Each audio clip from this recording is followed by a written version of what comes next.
Blog Talk Radio.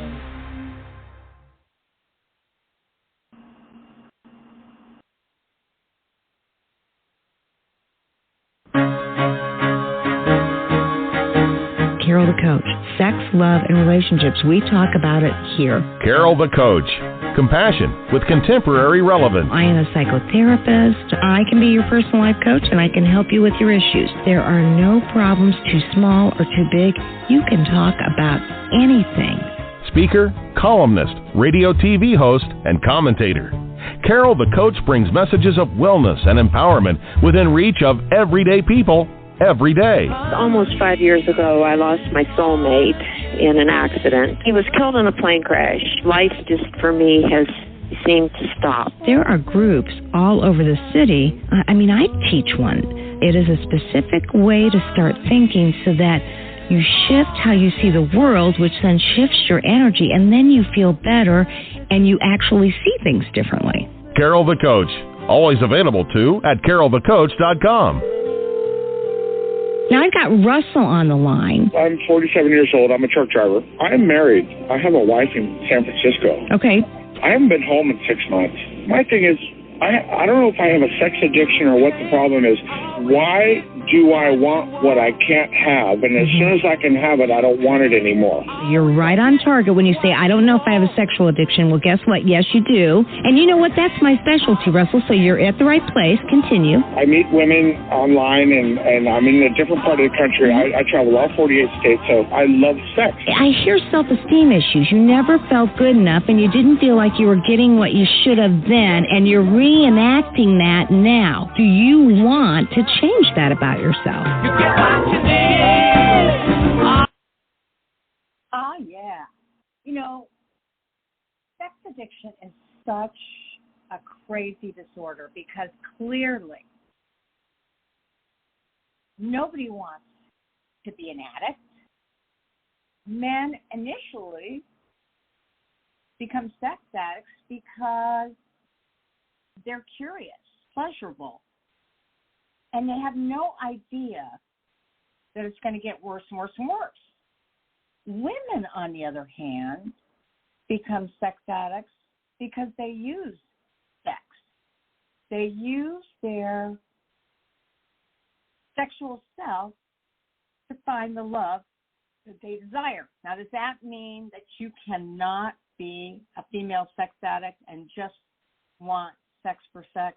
No, it doesn't mean that. But the majority of women are really looking for love in all the wrong places.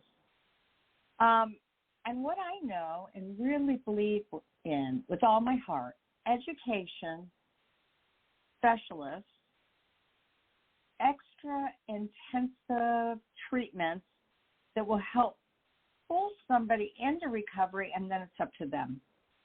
It's up to them to do the things they need to do to get the results they want. And that's what sex addiction is all about. And in some ways, that's what today's show's about. It's about a woman who stayed determined.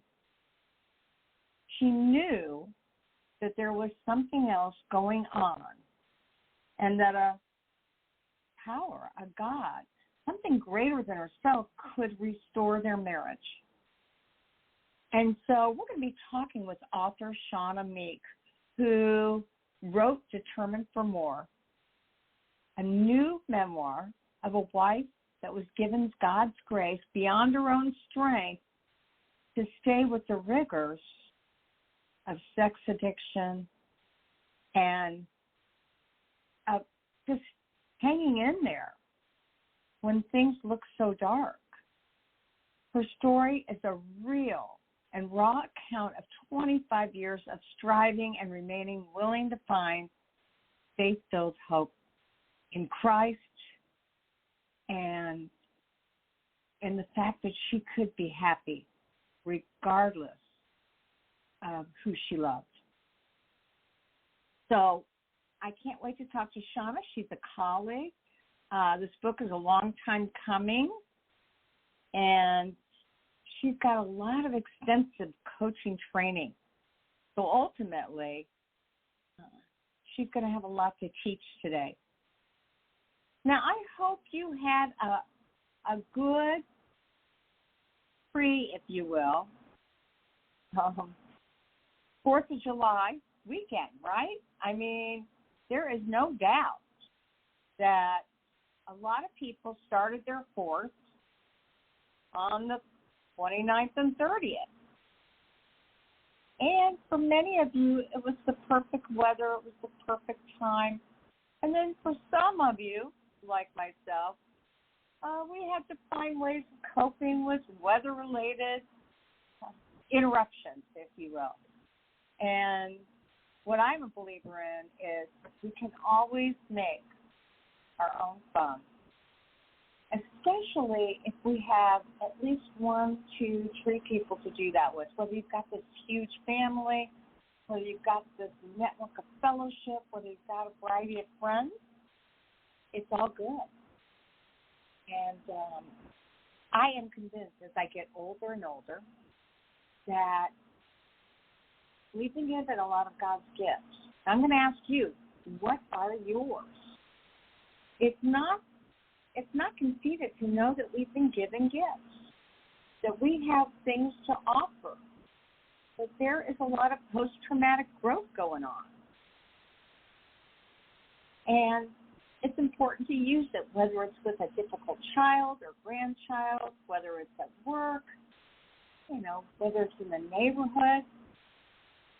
What can you do for others so that you don't stay quite as focused on yourself?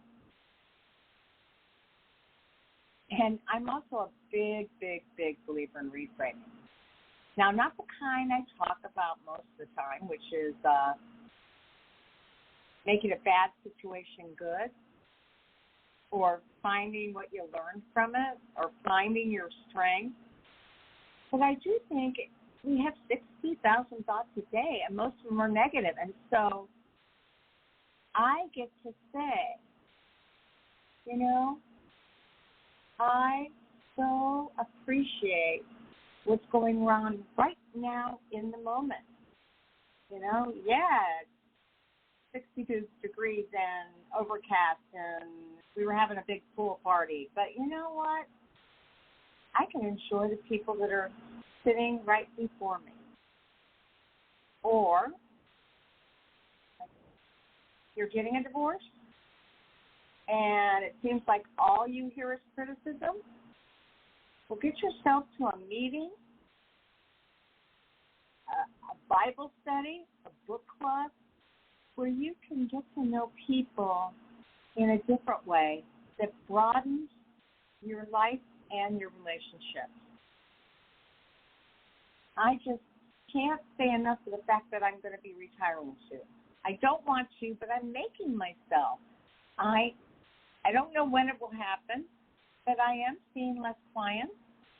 I'm working a little bit less, and my projects are a little bit fewer and farther between, although I am writing a book on infidelity as we speak. And I know that it's time to stop and smell the roses, and I've always smelled them, but really, when you have a lot of downtime and you can focus on just being, it's one of the best gifts you can give yourself. Now, there is no doubt that there are gifts that you give yourself. And so whether you're writing a book, whether you're shoveling snow, whether you're washing the kids, the grandkids, or even the puppy, how can you be in the moment and stay very present and enjoy that exact experience? I was reading probably 10 years ago Eckhart Tolle's The New Earth. And I remember he said he was standing in a coffee line, and there were like 30 people in front of him. And if you were like me, I'd be grumbling about, this is a waste of my time. He said, I'm going to enjoy what that moment has to teach me. And so no matter what the adversity is, no matter who you are and what has happened to you, you always can shift the way you think of things and find some search for meaning in that. That's why we're talking with Shawna Meek today. She wrote a book called Determined for More. And in this new book, she shares the trials and tribulations of her life, what she had hoped it would be, what it wasn't specifically, and how she kept herself going while she waited for God to unfold whatever it was that was going to be before her. So, Shawna Meek, I want to welcome you to Sex Help with Carol the Coach. Thanks, Carol. It's so good to be here. Yes, and you've just got to be thrilled that your memoir is out. It is. It's been a long time coming, but and stops and starts. So glad it's out now. Well, and Shawna and I have worked together. We've worked with clients together. We've been in the same organization. I was on the board. She's on the board. I was a supervisor. She's a supervisor. Isn't it a blessing what we've gotten to do with our lives? Absolutely. Yeah. Absolutely. The career I never knew I needed. Uh-huh. For my own, right? For my own growth and my own, just honestly, purpose and satisfaction, even though it's hard work. We're stepping into really hard places. But, I'm so glad. It's been so many years, and to get to be here again talking with you is amazing. Well, and you really have had your own trials and tribulations, as I referred to it earlier. I mean, you've had distress in the marriage, you've had divorce, you've been remarried, you've had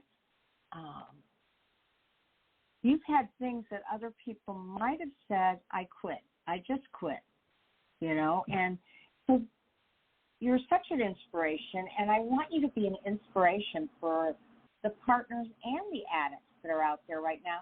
Would you share a little bit about your story and maybe who inspired you to write the book? Sure. A couple of people. Okay. I would say, there's been a lot of trials. There's been a lot of ups and downs. And I'll start by saying I never saw myself as an author either. So this wasn't something that, I aspired to be. It came to me. And I would say there's two pivotal people. One is God, that has inspired me to write this, to put it out in the world and encourage others based on what I've been through. And another is my husband. And I didn't think that would be someone that would be encouraging me, because when I put out my story, it's his story too. And so it's, he was kind of one of the final people. I mean, I've had other people around me peripherally saying, gosh, have you thought to put this into a book? The way you've walked this out, what you've been through, the various parts of my story. And so it started 7 years ago, actually, of writing, and then it got set down for over 5 years. And I thought, phew, I'm good. I'm on the hook, right? I can just do it for myself. I can share it with people. It made me step out and, just be brave to share my own story and what God has done. And then it kind of came to surface with some new revelations a few years ago, and was like, okay, this is meant to be. And I couldn't get out of it, Carol. I think it was one of those that I think God just kept tapping me on the shoulder and saying, I think this is important that people know, and, that you put that into the world and see how it can help others. Well, and I think it's especially miraculous that your husband would support you. Like you said, it was his story too. Yeah. So he must have been really touched and inspired by the book to know how much it would help other people. Absolutely. Oh, my gosh. I tell him, how brave he was. My name might be on the cover, as the author, but there were so many times we stopped, and I said, can I share this? Like this, if we're going to do it, one of the things that I felt really pressed on me was don't hide parts of the story, and don't hide it in the corner of the world. Like, don't hide it in your little bubble that's safe, but be vulnerable. Put the things out around what are the destructive things that have happened. My sexuality, his sexuality, our relationship, not the depths of it, but, the struggling parts of it, boundaries where we each did things that we regretted in the relationship. And so there was a lot of pause and moments that I would come back to and say, are you okay? Are you okay with it? Yes, I'm okay. Let's put this out. And that took so much courage for him too. And I know that he's seeing that through people that are reading it and even husbands that are reading it. It's not just for partners. So I think it's really been eye-opening for him, because he had worked through so much shame to share his story publicly, and then now to have it be published is even another level of vulnerability for him. Okay, so tell us a little bit about your story. You said 7 years. Now, how long have you been married to him? So we were married originally in 1997, and then we were divorced after 3 years. I'll kind of do the high level. Okay. And we were divorced after 3 years. Kevin left the marriage, didn't feel equipped, didn't feel like he could be a husband, and we had one child by then, so that was pretty devastating for me and even for him to make that decision, honestly. Mm-hmm. We both found some healing in the next 3 years of our lives, and so married 3 years, divorced 3 years, and then remarried, and now that's been 20 years. So the second marriage, and the second marriage is where we had the betrayals. That's where we really had the, sexual brokenness, and that betrayal was in the second marriage. So that was even more crushing for me, but that was about 6 years into our second marriage that I found out about everything. So that's kind of the high level of how long. So total about 28 years that we've known each other, and the second marriage just trying to strengthen that even after the infidelity and the destructive behavior that happened for us. Okay, and so many people listening have had that same story, and they've either checked out emotionally or they've checked physically. What kept you in it? Again. Yeah, exactly.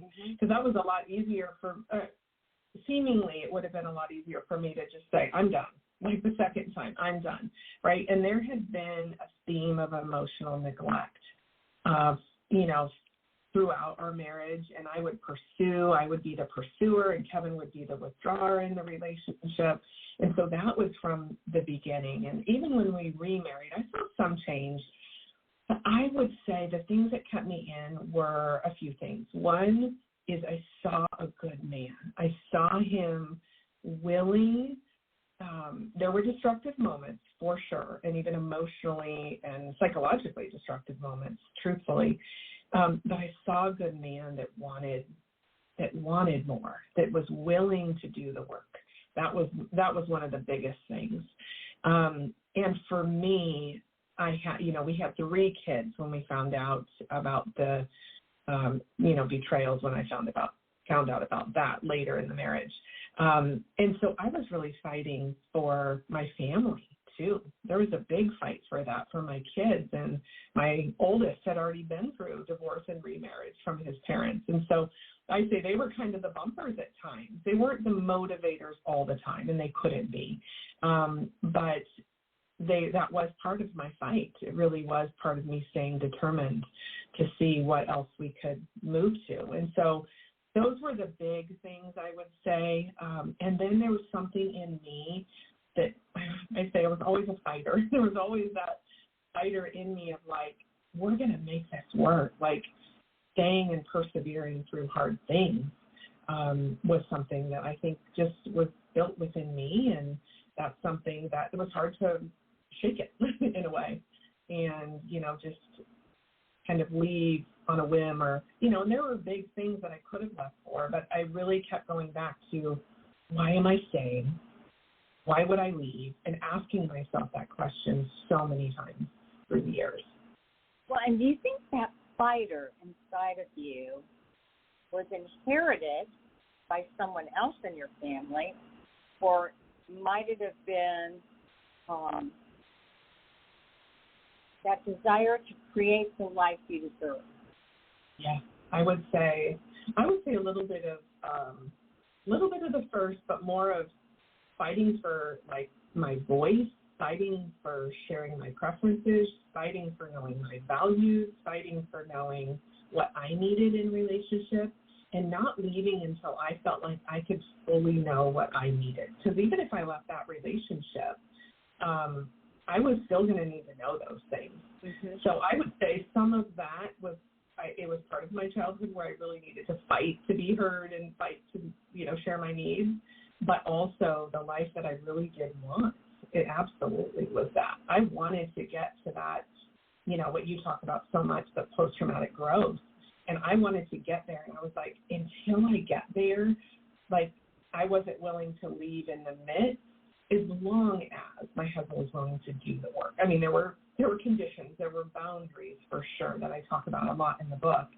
But it really was like, I know this can be better. I know that I can have a more fulfilling life than the destruction that had happened. Those were kind of my main motivation. So knowing that there's a certain part of this book, you do keep some of the details from the general public. I mean, you don't have to know everything to know what you're going through. Yes. But when it comes to discovery,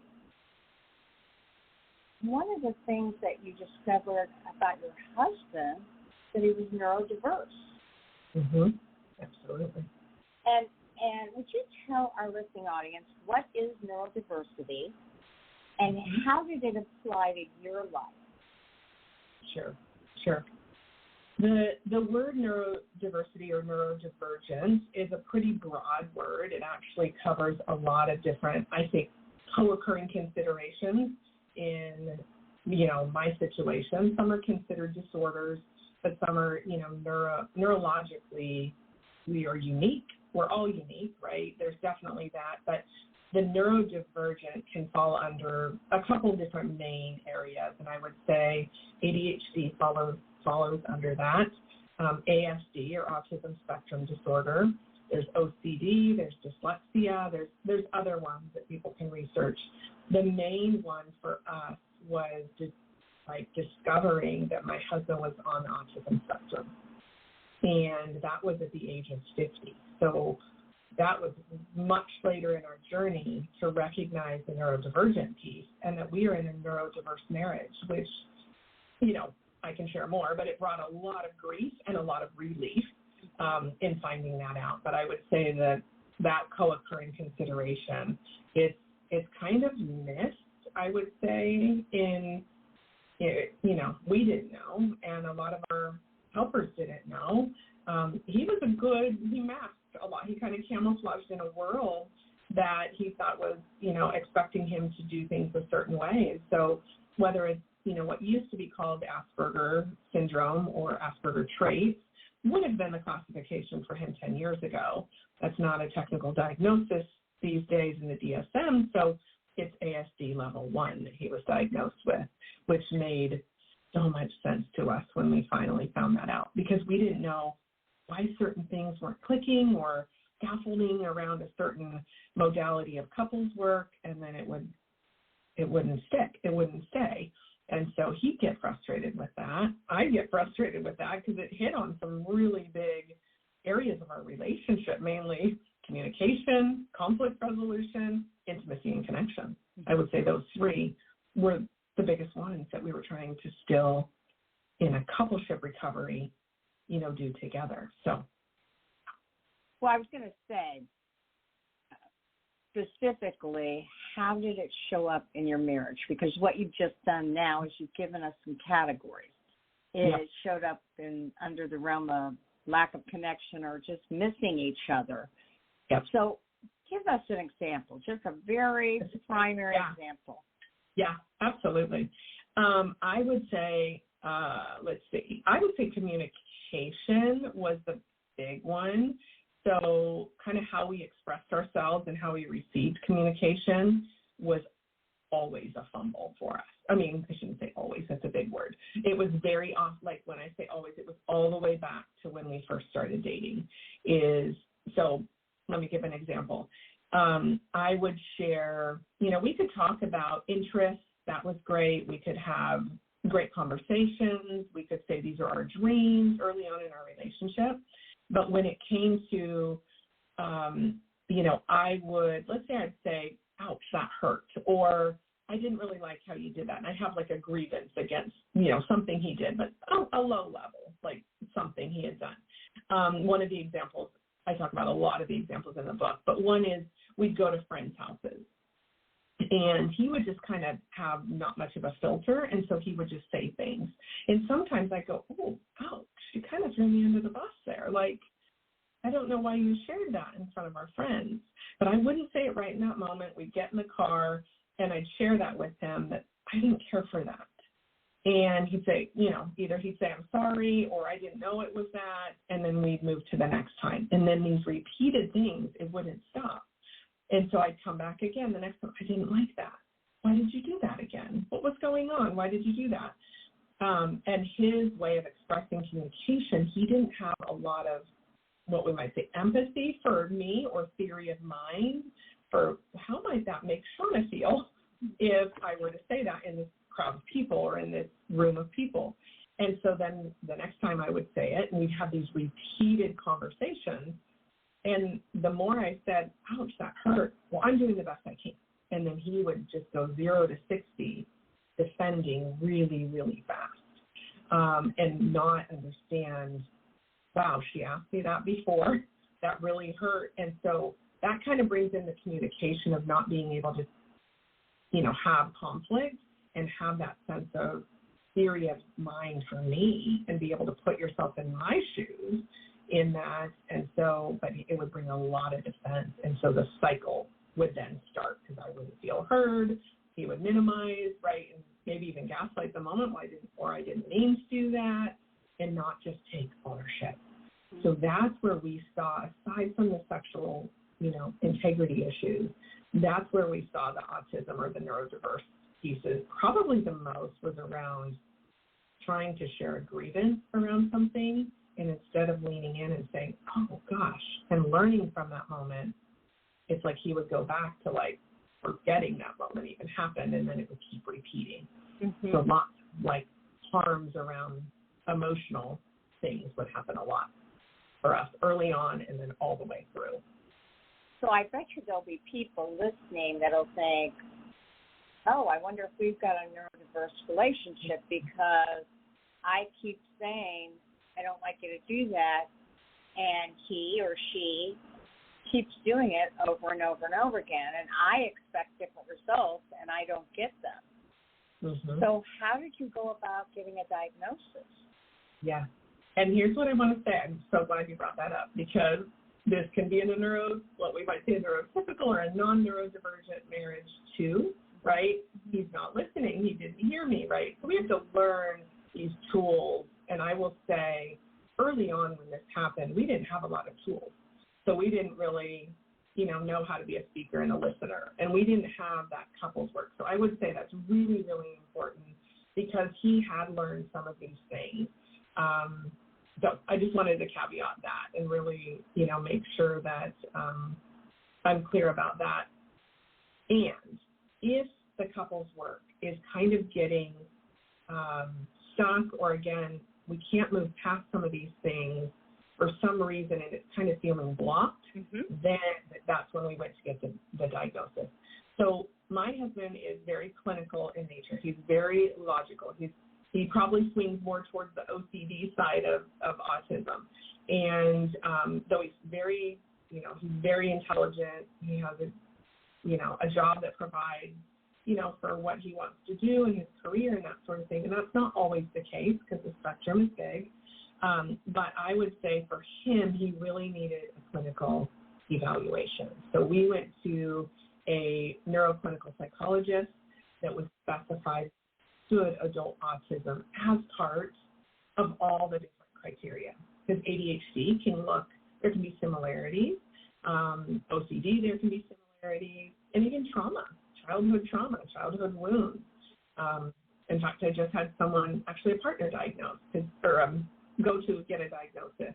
and she thought she might have some neurodivergent ADHD, and she didn't. It was actually trauma. So there's a lot of crossovers. I call it kind of the big Venn diagram, but a neuroclinical psychologist is where we went, and someone that can understand all the different realms of neurodiversity or co-occurring considerations. So that's where we went. Kevin really did want that assessment and formality.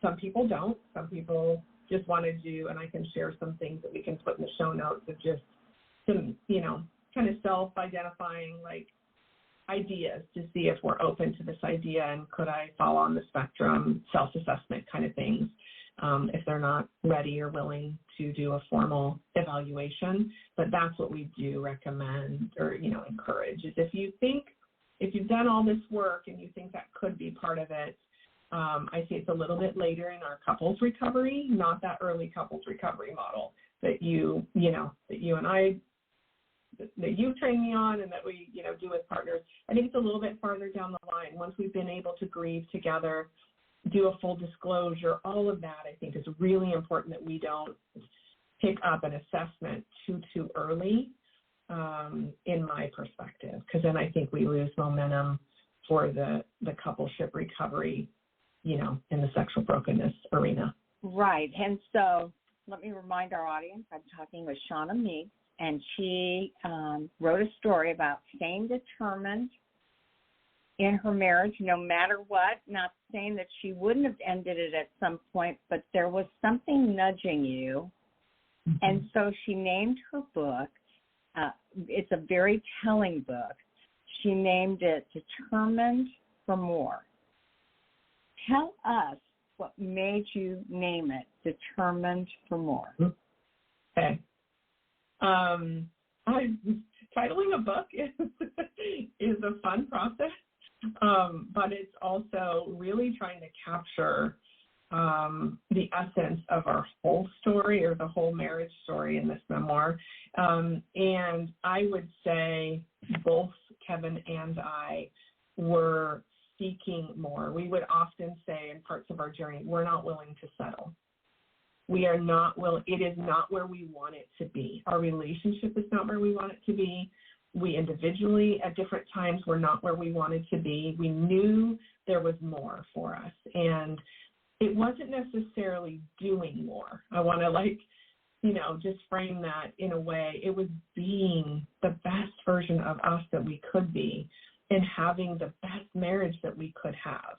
And we do have some limitations with the neurodivergent component. There are some limitations that may not actually be realized, but can we accept the reality that we are going to stay determined for growth, for more authenticity, for more vulnerability? And so that title really was, a theme through different parts of our journey. I mean, there were times where we did want to throw in the towel. We did want to say, forget it. Like, I'm standing at the threshold of, is this a marriage I'm even going to stay for? And what would that require? And there were times that we would often come back to, we're not willing to settle. There's got to be more here. And so that's really the nature of the title. Well, I know, and you said your husband presents as obviously very intellectual, very strategic, and yet that's how I would describe you, Shawna. I would say, I have worked with professionals who are partners that are very emotional, and, you have always been a person who is methodical and very rational. And so I'm going to ask you, because obviously you've had a lot of trauma, even before Kevin. Yep. And you've had a lot of, I would say, stressors that other women haven't had, and yet you continue to stay at it. It was like you had this sixth sense that there was something more and that potentiality for that. What did you do, when avoidance and deficits and resistance were all there? How did you keep pushing forward to know that your persistence was to get to that place of connection as opposed to hitting your head against the wall and expecting different results. Yeah. And there were times I did do that. Okay. Hit my head against the wall and expect a different result. Or I would wrestle with, why do I have such a longing for connection and intimacy? I would wrestle with God over that and say, why have you built this deep desire in me if this isn't what I can have? So that brought a lot of grief. It's interesting. I love the picture of like the intellectual mind, because I really can have that, and then the emotional mind, and then together they create the wise mind in that kind of diagram. And I think that, to me, just trying to find that balance in my relationship. I definitely brought more emotion than you would probably see, but there are times that I think that my wise mind would drive me forward because I really did wrestle and at times thought, am I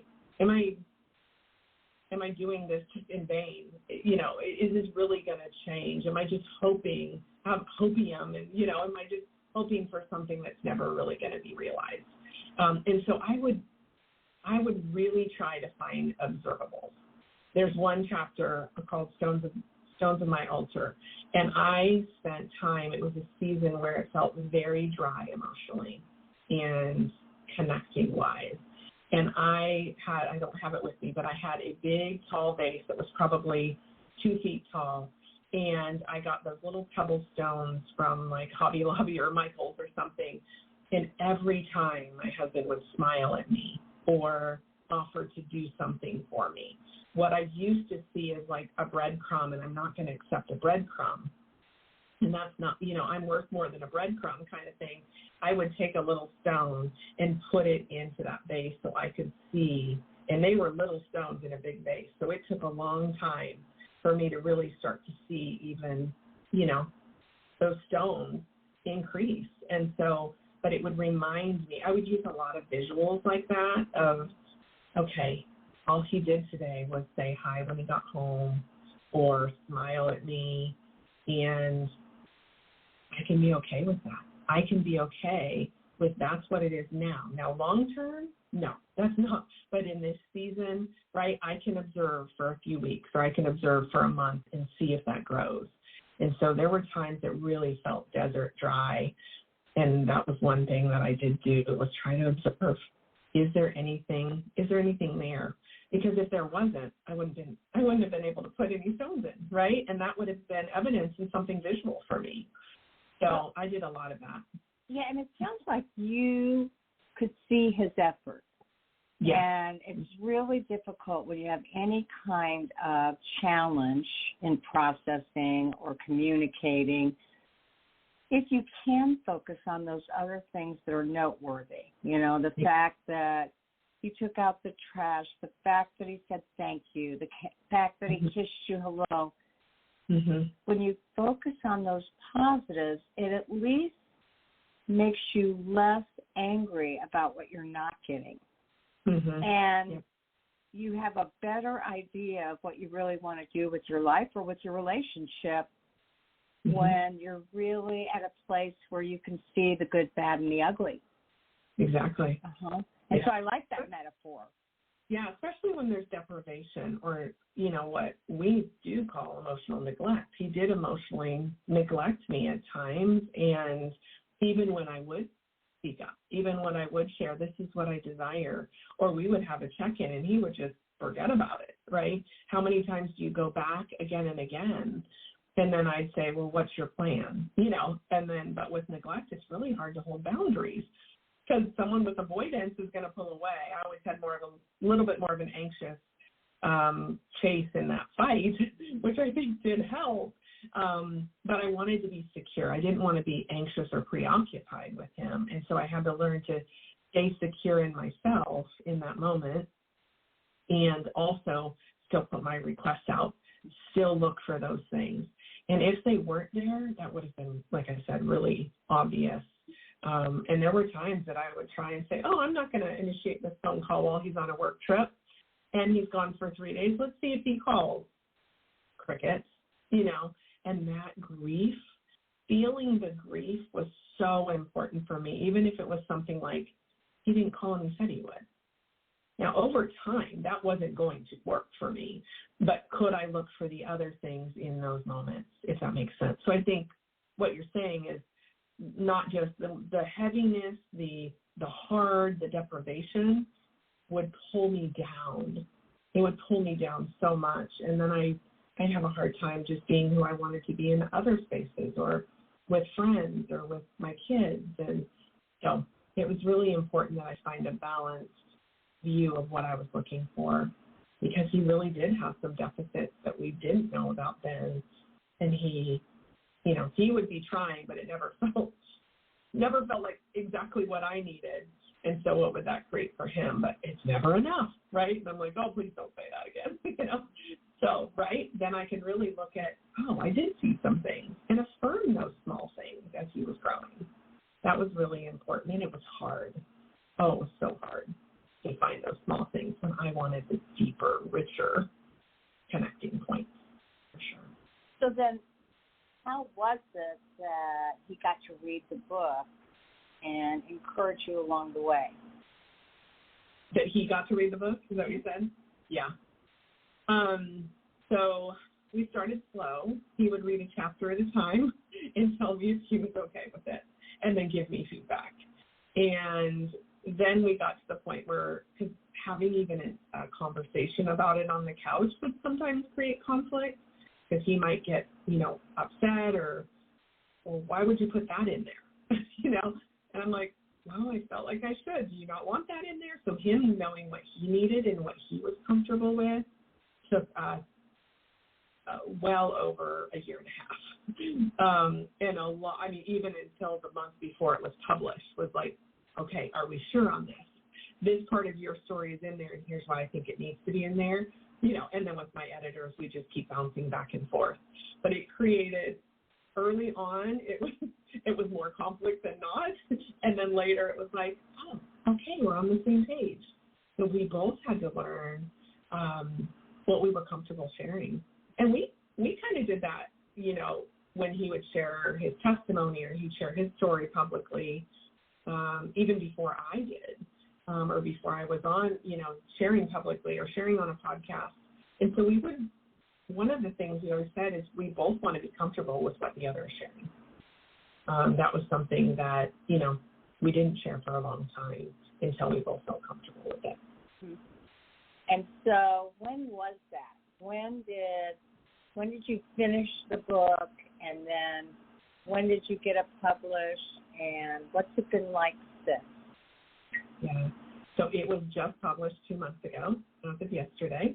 I was like, oh my gosh. It was so 7 years of into, just this work. And then the last 2 years really diving into framing it and creating it to be helpful for the reader, edit. And the last 2 months, I got to share it at a conference, at the Silk conference I was at. And so that was really neat to be able to share it. And sign books. That made it really real. I got to have a book launch party that I was encouraged to do, which is just, making sure that I'm connecting with it. It's so personal to share it, but getting messages from, one person. I got a message last week or two, someone across the world, and I thought, oh my goodness, like, wow, it reached someone there. And then like a few days later, I had someone in our church that said, oh my gosh, my mom wants to read your book. And her 40-year marriage, she's going, oh my gosh, one of our sons is autistic. I think my husband is. And within the last week, I've gotten to see that unfold. And he's willing to do some work and say, oh my gosh, this is why it's too so neglectful possibly. It might be a component. It's not an excuse. It's never, Kevin would say this if he were here, it is never an excuse for destructive behavior. It is never an excuse for neglecting a spouse. Ever, ever, ever an excuse it is knowledge that can help you gain different tools.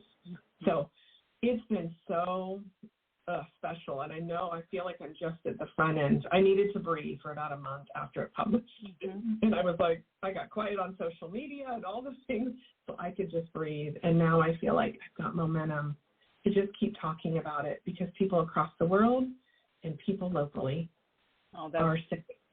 It's changing things. It's shifting their marriage perspective. Well, I was going to say it's providing connection for the two of you, too. You've got this thing you're sharing and expanding on separately and together.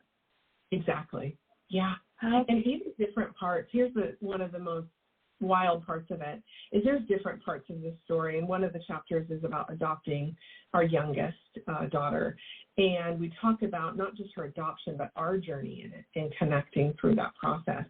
And someone reached out and said, I was the mom that gave up my daughter. Like, you are impacting me. I mean, that isn't even a chapter that I thought I was going to get a direct message from and saying, oh my gosh, thank you for letting me feel as, you know, the mom that needed to give up her daughter. Thank you for letting me feel that and giving me a space. So it is connection. For us, it's grown us. I mean, we both had tears the other day when I said, would you meet with so-and-so? He thinks he might be, you know, on the spectrum, and they were already at breakfast on Saturday morning. And I'm like, we're both looking at each other like, we couldn't have made this up. This is so neat to see the reward in it. So I feel like it's already paying off 2 months in, and I think it's a little bit of the beginning. So, well, remind everybody, Shawna, where they can get your book. Remind them about your website and how they can get a hold of you as we wrap up. You bet. So the website is www.livingstonescoaching.com. There's a book page on there. It talks about the book. It has the links to Amazon, Barnes & Noble online. You can find it in all those places as well. And they can connect with me there as well. There's a contact button of, you know, what you're looking for. There's a lot of free resources. We are actually in the process. This is new information, but I'll share it with you. Good. We just did a podcast series of 6 podcasts called Determined for More. So we just did it the last couple of days, Carol. So I'll have to check with you offline and just say, how do you do all this podcast stuff? But we recorded it. It's going to be on Spotify and Apple to really say, here's some true resources, and we're going to break down the subjects.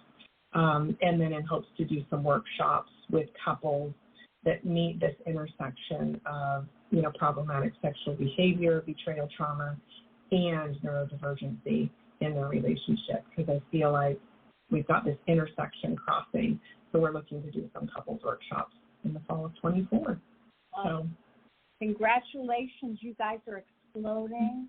All the best to you. Yes, keep us posted on the projects you're doing. And thanks for bringing this aspect up as part of problematic sexual behavior and just as a part of life. Good luck to you, and we'll talk again. Thanks, Carol. Thanks for having me. Absolutely. Take care, Shawna Meek. Bye-bye. Bye. So there you go. Something bad and something good. That's what life's all about. Taking those lemons, making lemonade. And, you know, I just really believe that, and she's a strong woman. Sounds like her husband is very strong, too. So as I say at the end of every show, you know, there will only be one of you at all times, so fearlessly have the courage to be yourself. Not everybody can write about it. Not everybody can publish about it. But you know that you can be yourself and access God to give you extra strength. And we'll see you next week for more Sex Help. Carol the Coach. Make it a good one.